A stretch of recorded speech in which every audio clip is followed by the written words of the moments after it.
So the first question here is about CPAS. This round, we seems to have quite a number of CPAS related questions. So basically, for those who are new, right, CPAS is a feature given to Shopee or Lazada sellers if you are qualified. Okay, so when you're qualified, you'll be invited to join this. Then you'll be able to given CPAS access, which is technically a product catalog created by Shopee or Lazada based on all the products you have in your Shopee or Lazada store.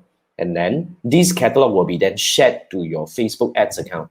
Then when you have this feature, you will now be able to do catalog ads for either you want to use this to target people to actually come and visit your store, which is strangers, or you want to retarget those people who actually visited your product in your Shopee store or Lazada store and did not purchase. You can even do different combinations, like you want to retarget back those who purchased before, and you want to bring them in and get them to buy more. All these are possible. So CPAS is a very useful feature if you're selling on marketplaces like Shopee and Lazada. However, not everyone gets it. So this question is actually exactly that. So how do we get the catalogs from Shopee and Lazada? Just apply for access via Facebook? No, you can't apply. There is no way to apply technically.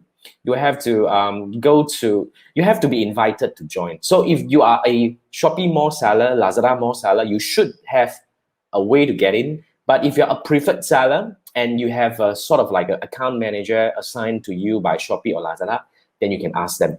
Do not call customer service. Okay, this is what we learned from all the previous questions that has been posted by you guys. You go and talk to customer service, they have no clue what the hell is that, because this is really higher level thing. And it has to be an account manager at least, meaning that they take care of your account.